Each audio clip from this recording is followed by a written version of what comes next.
आज की class 10th standard से रिलेटेड है और क्लास 10 का फर्स्ट पार्ट हमने इलेक्ट्रिसिटी में कुछ पोर्शंस कवर किया था। आज सेकेंड पार्ट स्टार्ट करते हैं इस वीडियोस के थ्रू। इसमें हम फर्स्ट बोलें तो what is the electric charge first part में कवर हो चुका है, इलेक्ट्रिक पोटेंशियल कवर हो चुका है, इलेक्ट्रिक करंट भी कवर हो चुका है एंड ओम्स लॉ से रिलेटेड पॉइंट्स था जिसमें हमने ओम्स लॉ फर्स्ट पार्ट की वीडियोस में थोड़ा सा इंस्ट्रक्ट किया था। Today we discuss briefly about the Ohm's law. Actually Ohm's law क्या होता है, तो according to German physicist Simon Ohm के थ्रू एक लॉ दिया गया जिसमें कहा गया कि at constant physical quantity, first point तो यही था कि at constant physical quantity, it means physical quantity constant करने पर relation between electric potentials and electric current, इन दोनों पॉइंट्स से रिलेशन जो स्टेटमेंट दिया गया that is called the Ohm's law, उसे हम ओम्स लॉ कहते हैं। तो इसके अकॉर्डिंग ये बताया गया कि at constant physical quantity like temperature अगर कांस्टेंट हो तो एट दैट कंडीशन किसी कंडक्टिंग मटेरियल में जितना इलेक्ट्रिक करंट फ्लो होती है just directly proportional to electric potential produce होता है इलेक्ट्रिक करंट के थ्रू। तो it means electric potential is directly proportional to electric current के, यानी V equal to I R हो जाएगा, जहाँ R क्या है, एक कांस्टेंट है that is called the resistance, जिसकी वैल्यू हम इजीली लिख सकते हैं कि R equal to V upon I, जिसमें हम R की वैल्यू को कैलकुलेट भी कर सकते हैं यूनिट डायमेंशन एवरीथिंग्स। R की जो वैल्यू होती है V अपॉन आई के जस्ट इक्वल होती है, V को V measure in volt and I को एम्पियर।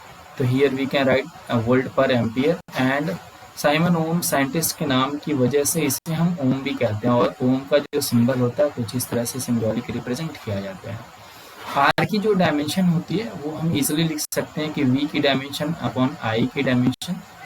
V की dimension means ml2t to the power of -3 a power of -1, this is the dimension of electric potential, upon what is the dimension of I means A, here we can write ml के power 2 t के power -3 and a के power -2, this is the dimension of resistance। Actually R resistance of wire जो है वो depend करता है दो points पर जो बहुत इंपॉर्टेंट है।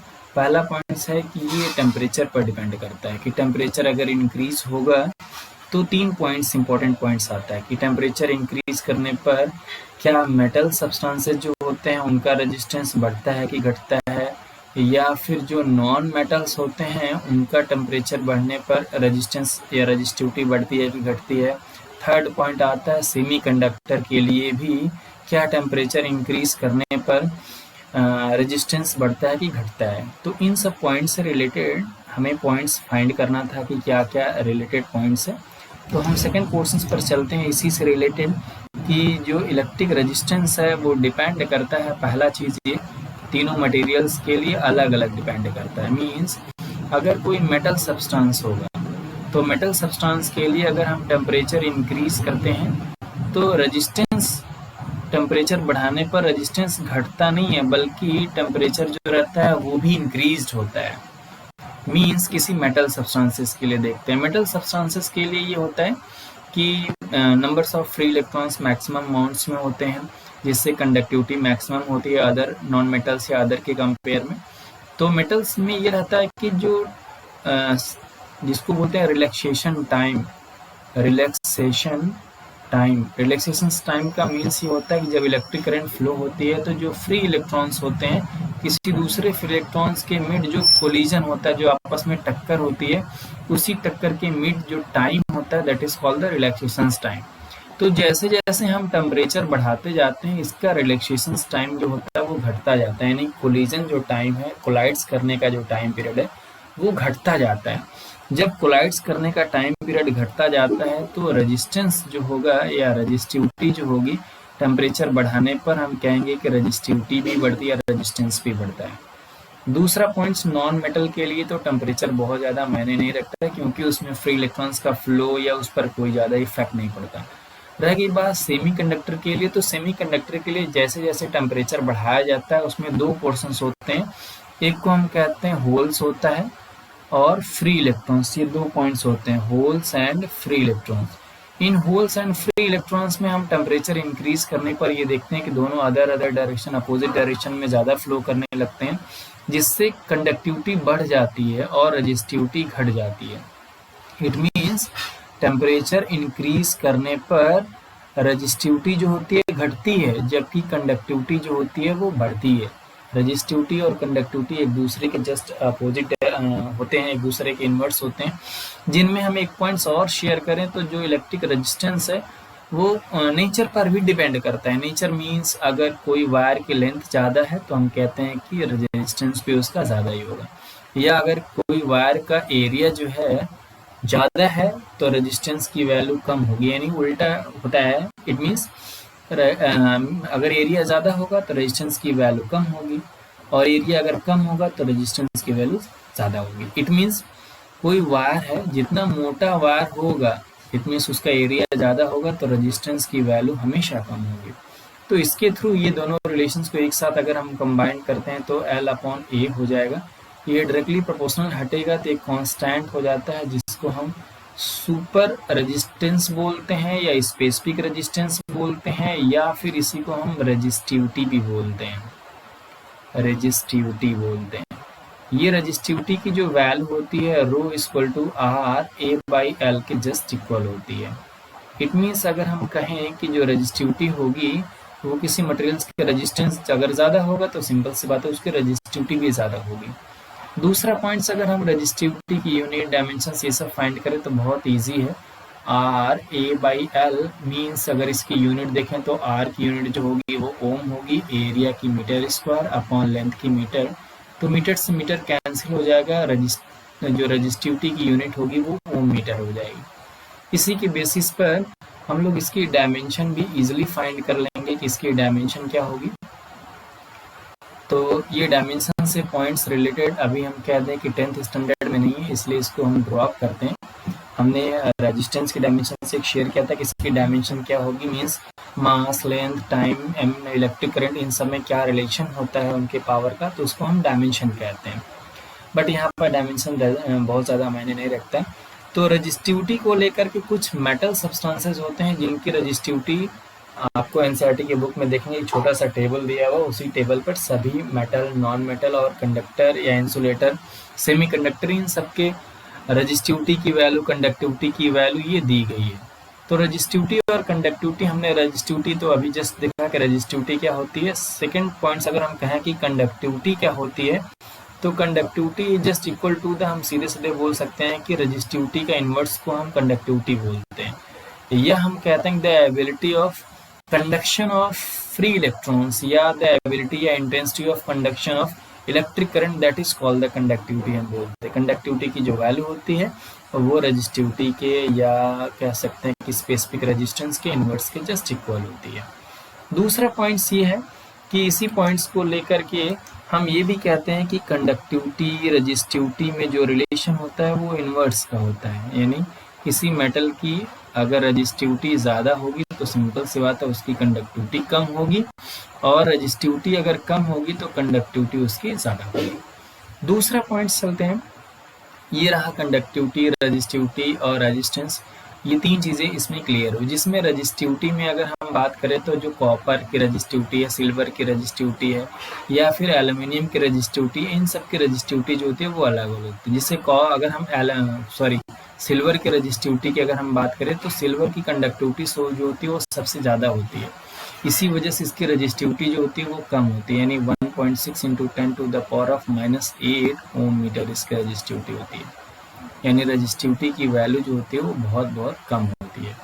इसी तरह से अलग अलग मटेरियल्स की रजिस्टिविटी होती है। तो दूसरा पॉइंट ये रहा कि रजिस्टिविटी हो गया, कंडक्टिविटी हो गया, रेजिस्टेंस हो गया, इन सबसे रिलेटेड ओम्स ने एक लॉ दिया जिसको हम ओम्स लॉ कहते हैं, जिसके बारे में हमने जस्ट अभी स्टेटमेंट दी है। दूसरा पॉइंट हमने अभी जस्ट शेयर किया कि जो R है वो किस पर डिपेंड करता है, तो हमने जस्ट बताया कि टेम्परेचर पर डिपेंड करता है, फिर नेचर पर डिपेंड करता है कि मटेरियल्स का नेचर कैसा, लेंथ है, एरिया है। फिर अगर हम नेक्स्ट पॉइंट्स पर बात करें तो V एक वैल्यू है इलेक्ट्रिक पोटेंशियल्स और इलेक्ट्रिक करंट, ये दो पोजीशंस आया ओम्स लॉ के अकॉर्डिंग, यानी V directly proportional to I। हम कहते हैं जैसे जैसे इलेक्ट्रिक करंट की वैल्यू बढ़ती है वैसे वैसे हम इलेक्ट्रिक पोटेंशियल की वैल्यू भी बढ़ते देखते हैं।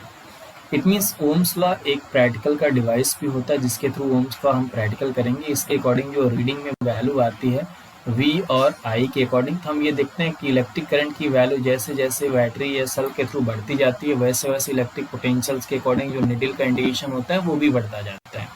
तो अगर हम I और V के मिड या वर्सेस I वर्सेस V या V वर्सेस I अगर हम ग्राफ ओपन करें या ग्राफ ड्रॉ करें तो ओम्स लॉ के अकॉर्डिंग हम देखते हैं हमेशा ओरिजिन पॉइंट से स्ट्रेट लाइन ही ग्राफ में आता है। मीन्स अगर इलेक्ट्रिक करंट की वैल्यू बढ़ रही है तो उसके अकॉर्डिंग V की वैल्यू बढ़ेगी, अगर इलेक्ट्रिक करंट की वैल्यू और बढ़ी तो V की वैल्यू और बढ़ी। इस तरह से हम कहते हैं कि इलेक्ट्रिक करंट की वैल्यू बढ़ाने पर इलेक्ट्रिक पोटेंशियल्स की वैल्यू बढ़ती जाती है। तो the graph between V versus I या V एंड I हमेशा एक स्ट्रेट लाइन में ही आता है और फ्रॉम द ओरिजिन पॉइंट से आता है, यानी ओरिजिन पॉइंट से स्ट्रेट लाइन में आता है। तो इस तरह से ये तीसरा इंपॉर्टेंट पॉइंट्स था। नेक्स्ट पॉइंट अगर हम बात करें तो रेजिस्टेंस अगर हैं तो इनका कॉम्बिनेशंस भी यूज़ किया जाता है। यानी अगर हम नेक्स्ट पॉइंट करें तो what is the combination of electric resistance, यानी combination of electric resistances. It means ये हुआ कि अगर इलेक्ट्रिक रेजिस्टेंसेज को भी कंबाइंड किया जाएगा तो उनके दो मेथड हैं, एक या तो इन्हें सीरीज में कंबाइंड किया जाएगा, दूसरा या तो इन्हें पैरेलल में कंबाइंड किया जाएगा। जब सीरीज में कंबाइंड किया जाएगा तो इलेक्ट्रिक रेजिस्टेंसेस की वैल्यू क्या आएगी और पैरेलल में कंबाइंड किया जाएगा तो रेजिस्टेंसेस की वैल्यू क्या होगी। याद रखिएगा अगर सेम रेजिस्टेंसेस को सीरीज में जोड़ते हैं तो उनका रिजल्टेंट जो वैल्यू आएगा वो मैक्सिमम आएगा कंपेयर टू पैरेलल के। अगर पैरेलल में ऐड किया जाएगा तो पैरेलल में उसी रेजिस्टेंस की जो टोटल रिजल्टेंट वैल्यू आएगी वो हमेशा सीरीज के कॉम्बिनेशन से हमेशा कम आएगी, कभी भी ज़्यादा नहीं हो सकती है। ऐसे कंडीशंस पर what is the combination of resistances क्या होते हैं, तो इस बेसिस पर हम फर्स्ट हेडिंग देते हैं कि कॉम्बिनेशन ऑफ रेजिस्टेंसेस क्या होता है। कॉम्बिनेशन ऑफ रेजिस्टेंसेस, तो फर्स्ट पॉइंट आता है कि रेजिस्टेंसेस का कॉम्बिनेशन। तो ये दो मेथड हैं इसके थ्रू। पहला आता है इन सीरीज, सीरीज मेथड से कंबाइंड किया जाता है। सेकंड है कि इन पैरेलल, इसी रेजिस्टेंसेस को पैरेलल मेथड से भी कंबाइंड किया जाता है।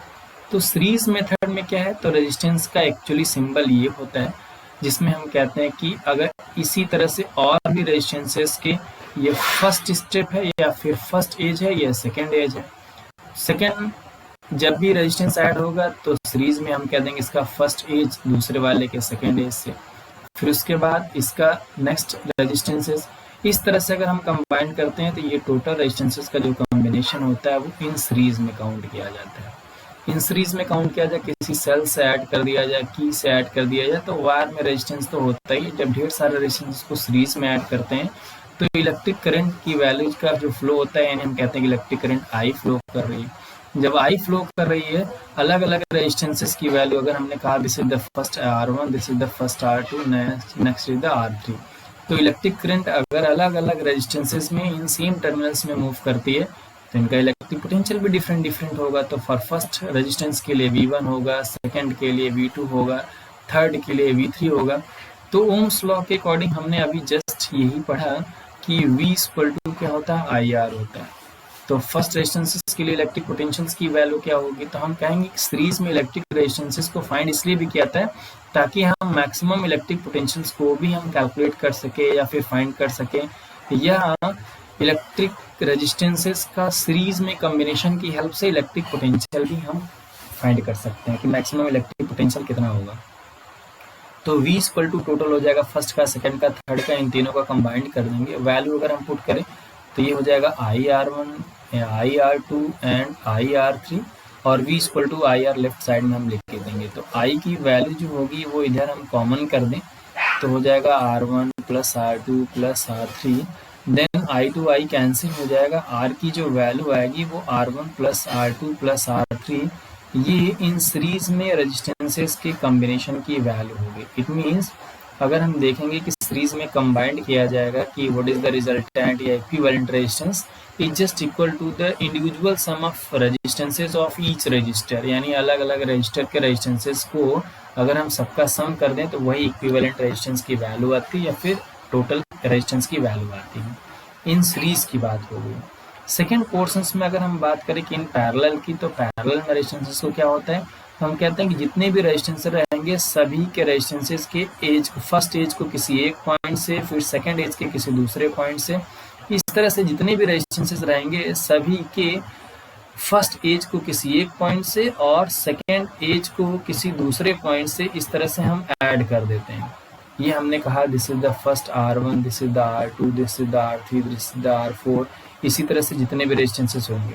अब जब किसी सेल से या फिर बैटरी से जब हम इसको कनेक्ट कर देते हैं तो इलेक्ट्रिक करंट इसके थ्रू जब फ्लो होती है आई, तो आई का जो फ्लो करने का जो टर्मिनल होता है यहाँ पर सब में डिवाइड हो जाता है, यानी 4 टर्मिनल होगा, 4 रेजिस्टेंसेस होगा, तो 4 अलग अलग इलेक्ट्रिक करंट का फ्लो पास होगा। क्यों?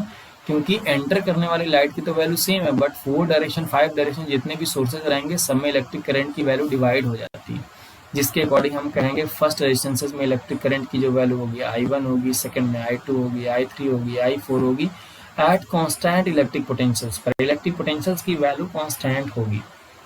अच्छा, क्योंकि सोर्सेज इसका क्या है, सोर्सेज में देखा जाए नेगेटिव एक जगह है, सबके सब पॉजिटिव एक जगह है, तो इलेक्ट्रिक पोटेंशियल की वैल्यू सबके लिए इक्वल्स होगी, यानी कांस्टेंट होगी, सेम होगी। जबकि इलेक्ट्रिक करंट की वैल्यू अलग अलग वायर में अलग अलग रेजिस्टेंसेस होने की वजह से इलेक्ट्रिक करंट का फ्लो जो होगा वो डिवाइड हो जाएगा। It means I1, I2, I3, I4 कुछ इस तरह से डिवाइड हो जाएंगे।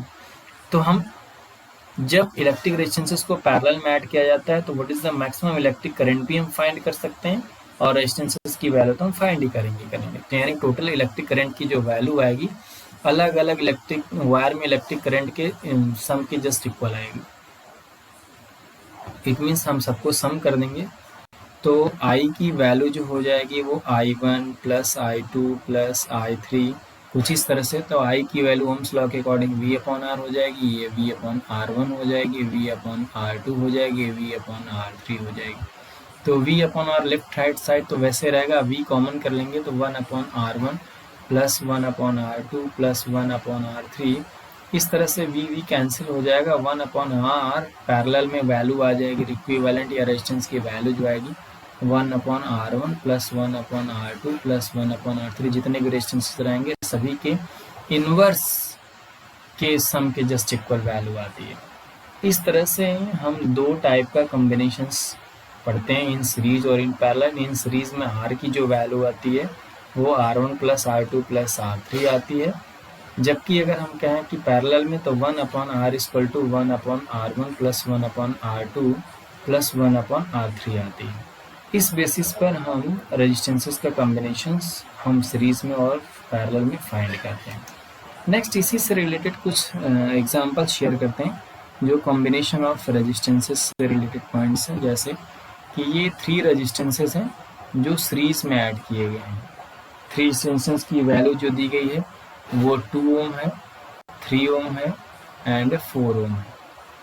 तो टोटल रेजिस्टेंसेस की वैल्यू क्या होगी, यानी इक्विवेलेंट रेजिस्टेंस की वैल्यू क्या होगी जब ये सीरीज में है। तो सिंपल से हम R equal to formula put करेंगे R1 plus R2 plus R3, यानी हम सम कर देंगे 2 plus 3 plus 4, it means 2 3 5 5 4 9 ohm. This is the total resistance जब 3 रेजिस्टेंसेस को सीरीज में जोड़ा गया। अब उसी तरह से हम बात करते हैं 3 रेजिस्टेंसेस जो हैं वो पैरेलल में जोड़े गए हैं। तीनों की जो वैल्यू है वो अलग अलग है, जिसके बेसिस पर हम कहते हैं कि टोटल इक्विवेलेंट रेजिस्टेंसेस की वैल्यू क्या होगी। तो हम कहते हैं कि 3 ओम 3 ओम 3 ओम ये 3 रेजिस्टेंसेस हैं, तीनों की सेम वैल्यू है, इनको पैरेलल में जोड़ा गया। पैरेलल में जोड़ने का मतलब 1 upon R equal to R1 plus R2 plus R3।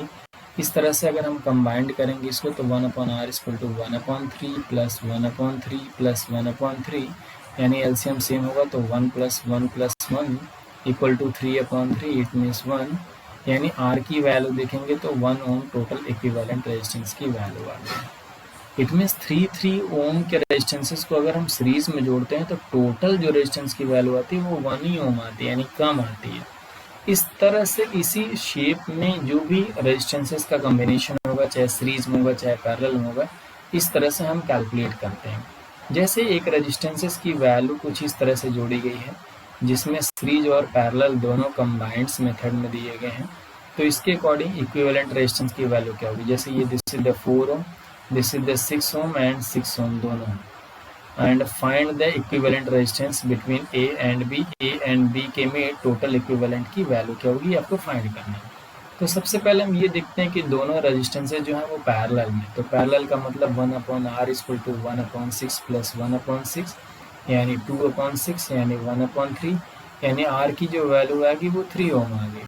फिर उसके बाद 4 और ये 3 ये दोनों सीरीज में है, तो हम कह देंगे जो टोटल की वैल्यू आएगी वो 4 + 3 यानी 7 ओम जो आएगी, यही हमारी रिजल्टेंट वैल्यू आ जाएगी जब दो रेजिस्टेंसेस सीरीज में पैरेलल में जोड़े गए और एक रेजिस्टेंस जो वैल्यू है वो सीरीज में जोड़ा गया। इस तरह से हम न्यूमेरिकल्स कवर करते हैं सीरीज और पैरेलल से रिलेटेड, जो बहुत इंपॉर्टेंट है। बाकी न्यूमेरिकल की प्रैक्टिस हम नेक्स्ट पार्ट में वीडियोस में हम आपको देंगे। आज के लिए बस इतना ही। थैंक्स।